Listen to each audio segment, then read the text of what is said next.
Hi, I am Rommys Beltran, and I am here to invite you to join me on a journey that shatters the walls of deception.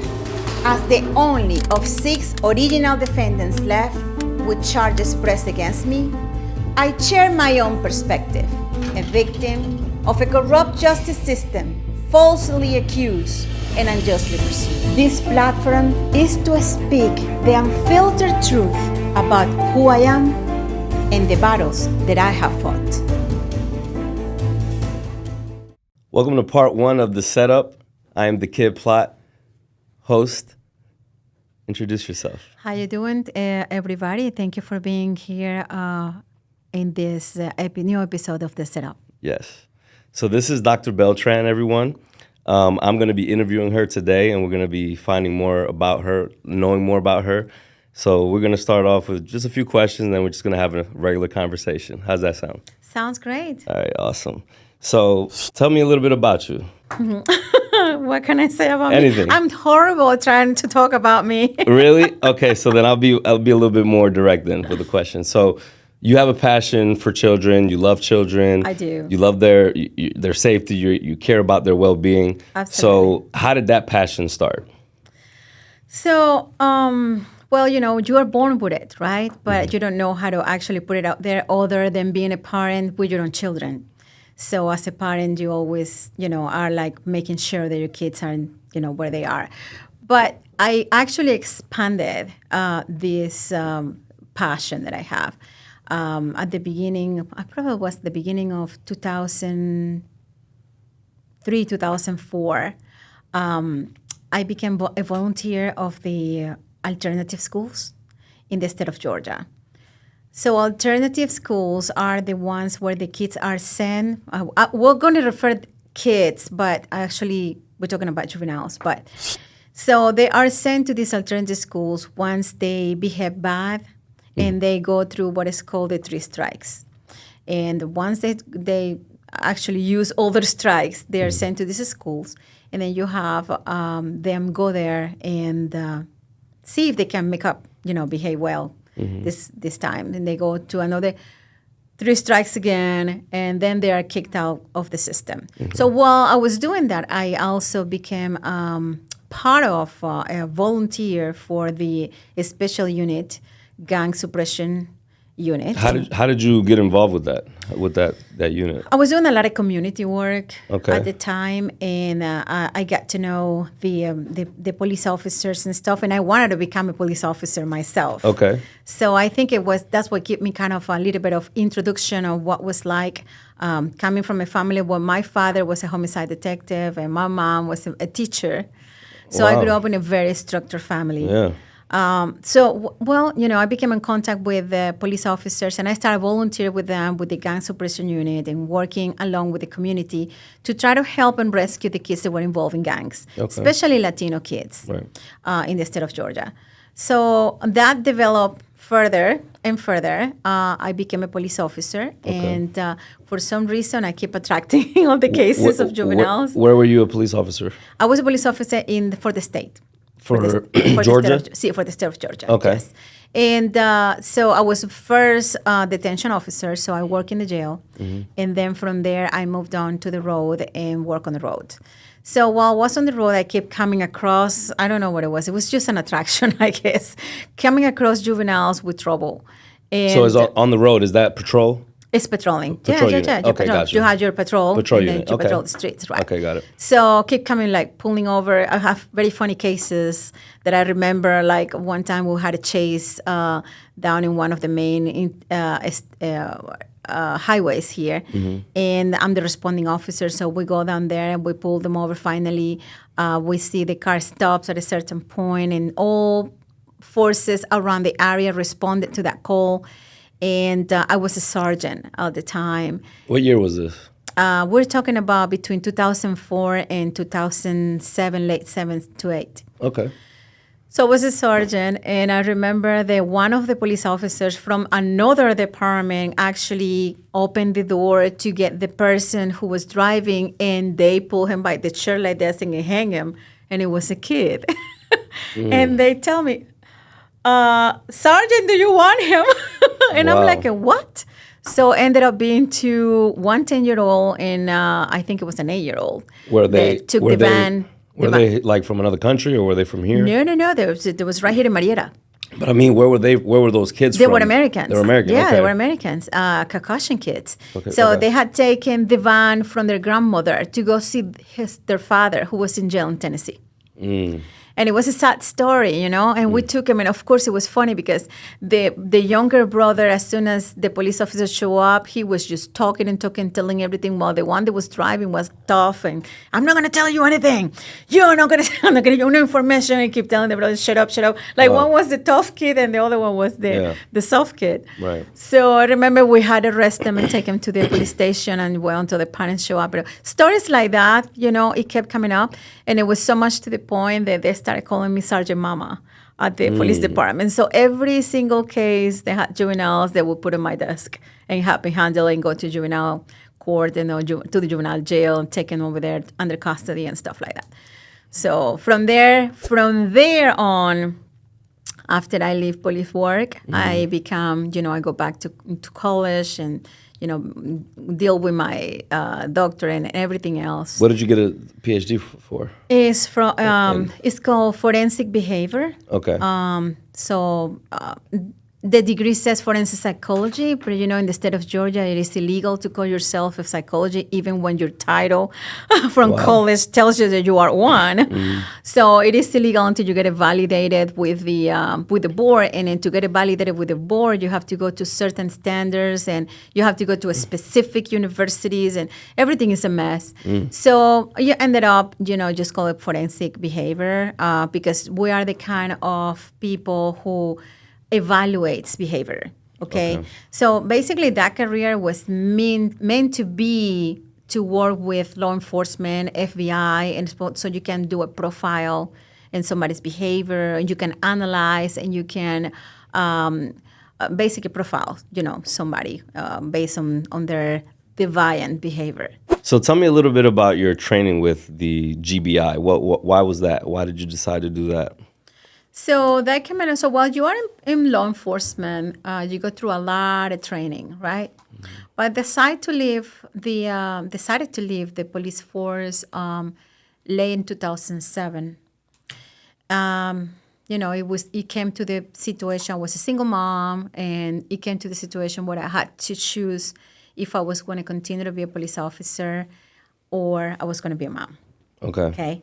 So I confronted a lot of challenges, not only financial, but I had a teenager at the time, and I have a younger kid with special needs.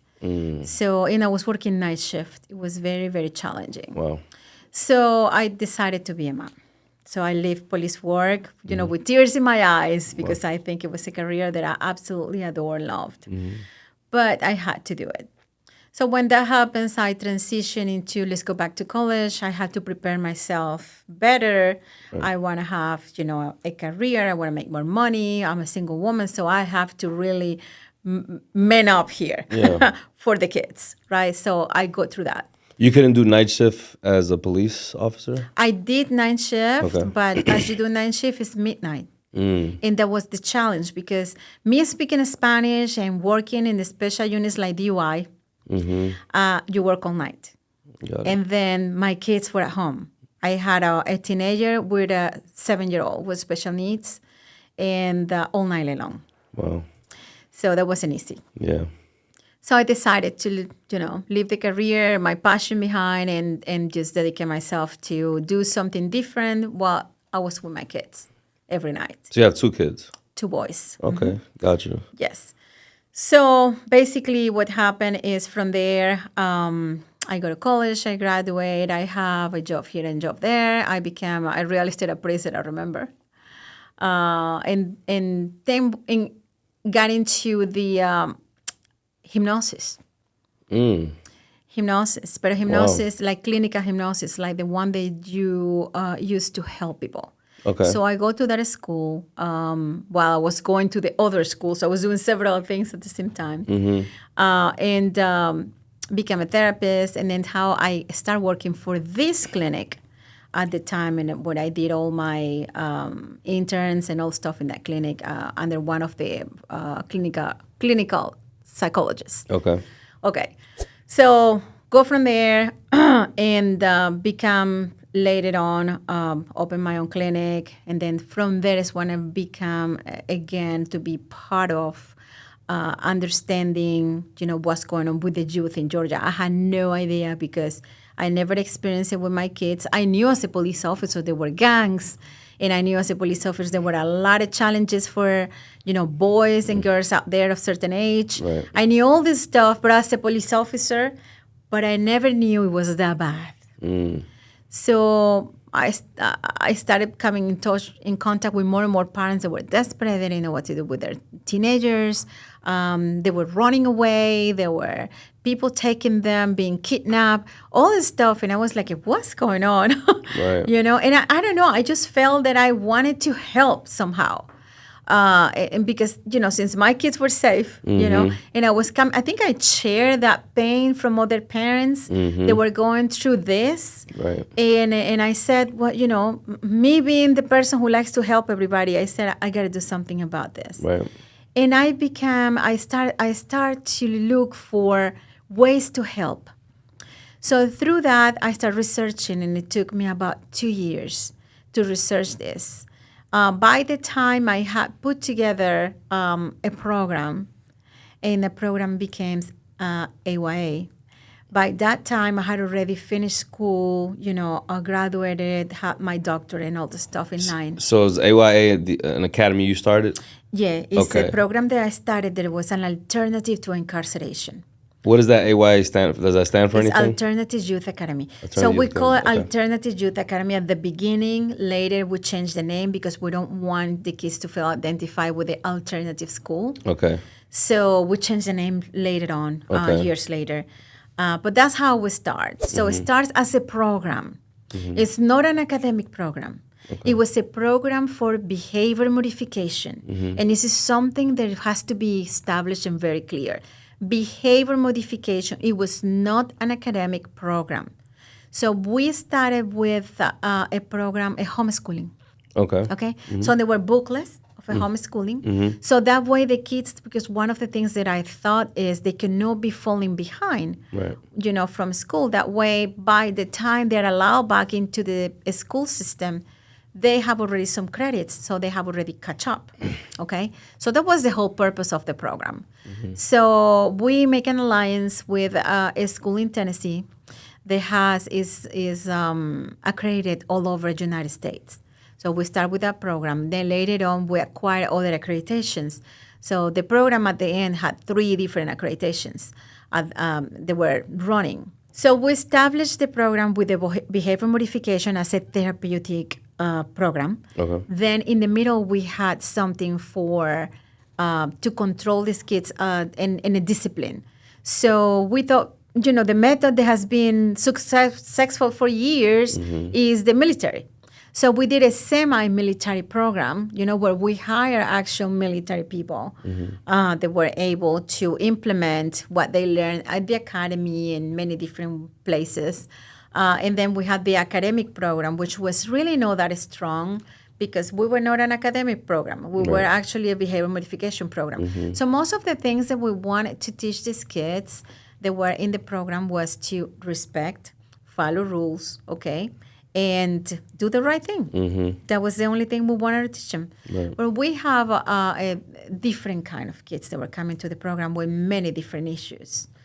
So that's how AYA started back on 2010, 11, Okay. around there. And is it still? Do you still have that AYA now, or is it shut down? No. AYA is no longer out there. There was Okay. a situation that went on in 2015 that, I had to explain, Okay. step by step how that went. So it's my understanding that AYA was targeted. Is that right? Yeah, it was targeted. And is that the reason why you shut down? Yes, I shut down in 2015 after we were raided by a bunch of governmental agencies. So it was targeted by the government. So this is what happened. Back on 2013, I became in contact with the human traffickers.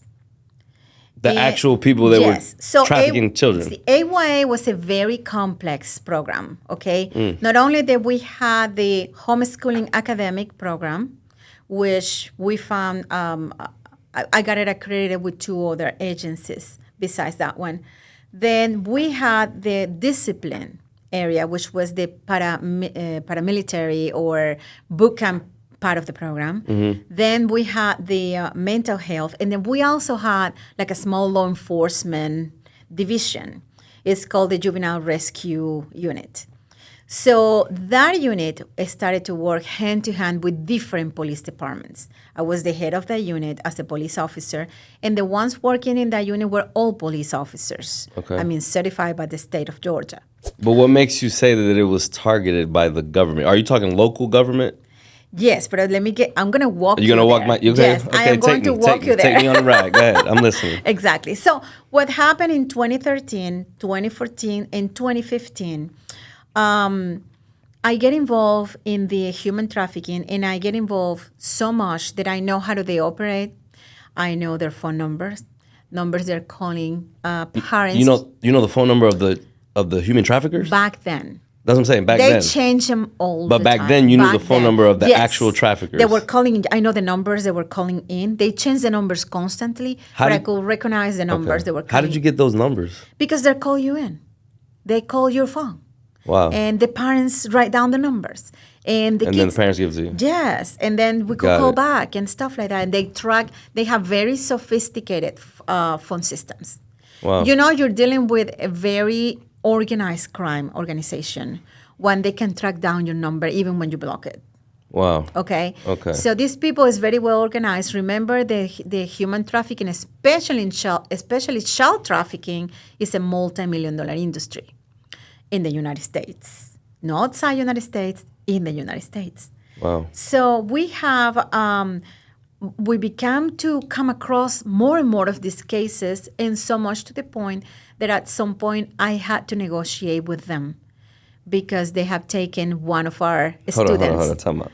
You had to negotiate with the actual With the human kidnappers, trafficker. yes. With the kidnappers. Yes, yes. Okay. We negotiated. I had to myself. It was nobody else. It was Yeah. me. I had to negotiate with them because they were taking one of our kids away. And they were in America or they were in another country? They were right here in Gwinnett County. So you were negotiating with criminals Yes. in Gwinnett County, Georgia. So they weren't Yes. even like outside of the state. No. Okay. They were here and they had taken one of our girls. And you couldn't just lock them up? No, because I was working with an undercover unit, an intelligence unit. So, no. We were working all together. It was a special operation. So, I had to negotiate with them and have them convince them to give me the girl they had in the car. So I'm sorry to cut you off. Were they threatening to like hurt the girl if No. If the negotiation didn't... No. It's not the bad guys from the movies that you think of. Well, that's because that's what They okay. are just cool guys. They just talk to you and tell you, But what are they trying to negotiate? What do they want?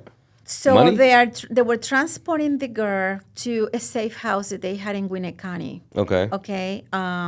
In Gwinnett County, where they have more girls and boys of the same age. We're talking about 13 to 16, 17 years old. Mm-hmm. Okay. And they were transporting this girl. They were about to be picked up from that location to be taken out of the state. Okay. So she was being transported at that time to there. Once she set foot in that house, we probably were not going to be able to see her again because they were going to be chipped out. And that's one of the cases. And we were able to negotiate with them and have them drop her off, at a certain location where we could rescue her. Mm-hmm. And then we had another situation different with a girl that was being taken to Dominican Republic. She was a 13-year-old. They would already work with her. They would already had set a bunch of pictures of her, showing her body, with heels and dress up like a grown-up woman when she was only 13.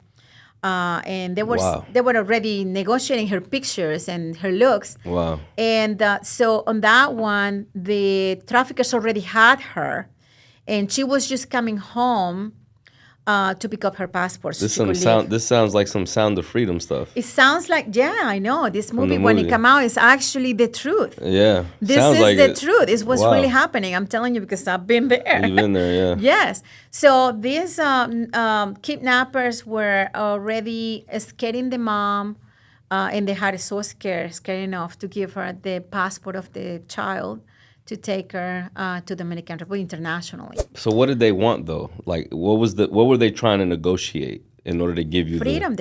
They want to take him. Give me the passport. My mom has to give me the passport. Am I going to get the girl out of here quick enough? I need the passport. And the mom. But I'm just trying to understand. So when you said that you were negotiating with the kidnappers directly, Okay. so my question is, what is it that the kidnappers wanted? Because you were trying to get the children, right? Mm-hmm. So what did they want in exchange? So they're already tracked down. The police is on their butt. Mm-hmm. Okay.